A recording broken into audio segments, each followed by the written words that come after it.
د مکې مکرمې یوه ډمه وه غالبا چې د هغې سلمان و دا یوه ډمه وه دی به دا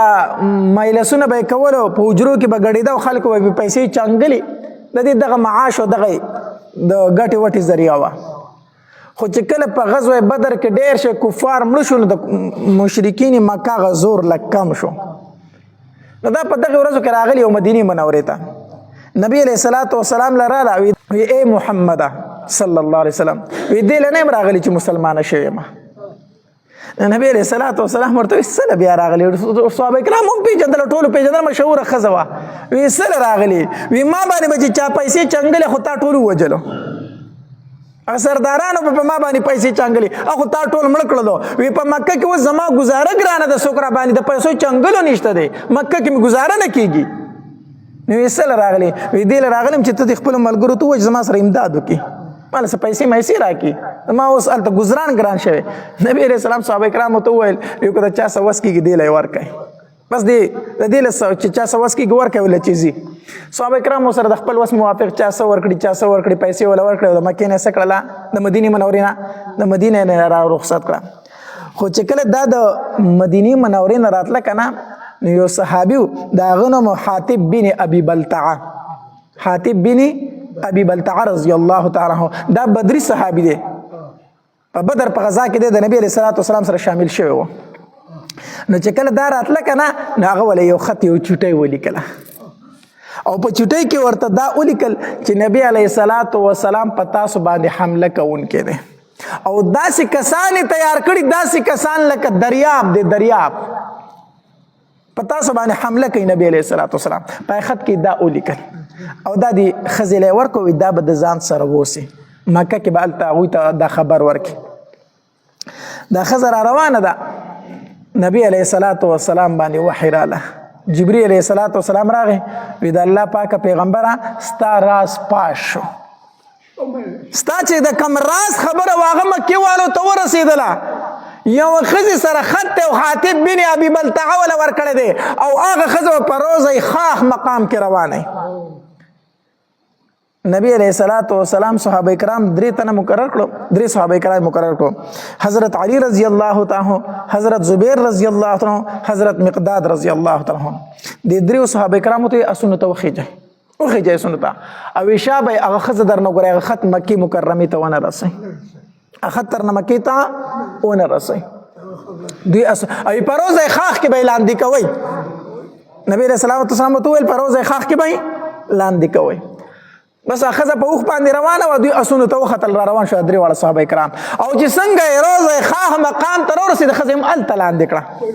چې ویې رسوله بس اسونو نه راکوز شو د اوښ موارې وله ونیو اوښې ورله کېنه او ښځه یې ترې راکوزه کړه ښځې ته ویې خط راکړه خط راکړه ښځې ویې زما سره خط نشته دی وی خط در سره شته دی خط راکړه اوښې ورله ولټه او د دې چې کوم سامان و هغه یې تار په تار کړو خط د ښځې چې کمې کپړې وي د هغې تالاشي واخېسته خط نشته دی اوس خط د سره میلاویږي نه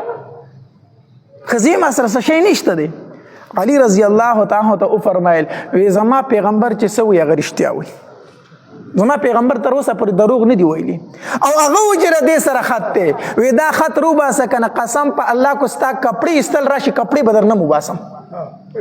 کو ستا کپړې ایستل راشي په موږ نه دا به درنه وباسم خو دا خط په راکئ موږ ته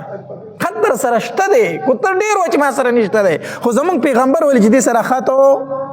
یقینا موږ ولټو چېرته شته دی موږ خپل وس وکړو خط نشته دی خو چې پیغمبر وایي خط ورسره شته دی نو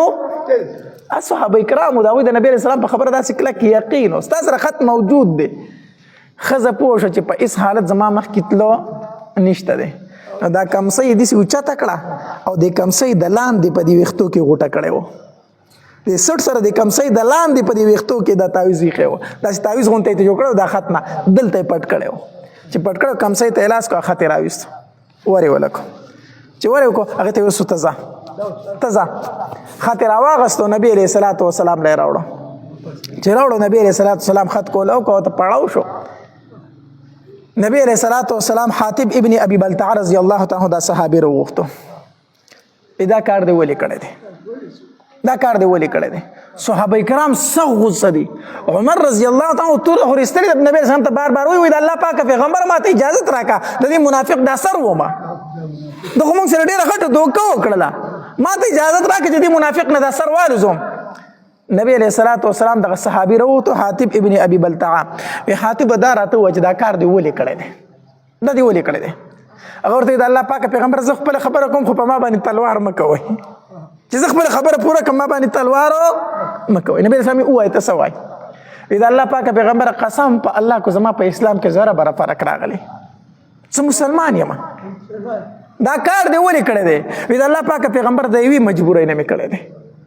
د مکې مکرمې نه چې څومره صحابه کرامو هجرت کړی دی که نه او هلته یې ښځه بچي پاتې شوي یا نور څوک پاتې شوي نور څوک نو هلته یې رشته دار شته د هغې خیال وله ساتي. وی زه د مکې نه راغلی مدینې منورې ته خو زما ښځه او بچي په مکه کې پاتې شوي دي او هلته زما یو رشته دار هم نشته چې د هغوی خیال وساتي. په مکه کې زما هېڅوک نشته دی ښځه بچي مې خوشې پاتې شوي هېڅوک نشته دی. د الله پاک پیغمبر دا کار ما صرف د خپلې ښځه او د بچو دپاره کړی دی. ما وی چې نبی علیه الصلاة وسلام چې څه کوي دا به الله هسې کوي زما په دې خط باندې دا پاتې کېږي نه. الله نبی علیہ السلام ته اسی فتح ورکوي خو په هغوی باندې به زما لږ غونته کې احسان راشي نو زما د ښځې او د بچو به لږ خیال ساتي هغوی ته به تکلیفونه هلته نه ورکوي زما بچو ته به هلته تکلیفونه نه ورکوي. دا کار مې صرف دې دپاره کړی و. ما داسې کار وکړو چې هغه الله او د الله رسول ته هېڅ ضرر هم نشي رسولی. زما دې خط الله او د الله رسول ته هېڅ ضرر نشي رسولی. نبی علیہ الصلوۃ والسلام ورته وفرمایل تا رښتیا ووایه تا هم تا دا کار ته مسلمان یې خو دا کار تا صرف دې دپاره کړه تا رښتیا وویله تا داسې وکړلو. عمر رضی الله تعالی بیا فرمایي وی د الله پاک پیغمبر سر ته هم دا منافق دی دا منافق دی. نبی علیہ السلام دا مخ مبارک داسې سور شو او عمر رضی الله تعالی عنہ ته وفرمایل یا عمره تا ته پته نشته چې دا بدري صحابي دی دا په غزوه بدر کې شامل شوی نه دی او د غزوه بدر متعلق الله تبارک وتعالی څه فرمایلی چې پکې کوم صحابه کرام شریک شو تبارک وتعالی د هغې متعلق ویلي چې تاسو څه کوئ تاسو جنتیان یې دا جنتي صحابي دی او ته وایې چې زه ترې سر ومه دا بدري صحابي نه دی. عمر رضی الله تعالی چې دا خبره واورېده د سترګو نه یې اوښکې روانې شوې په ژړا شو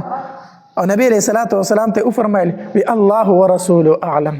الله او د الله رسول ډېر ښه پوهېږي ما غلطي وکړه د الله پاکه پیغمبر زه پوه نه شوم.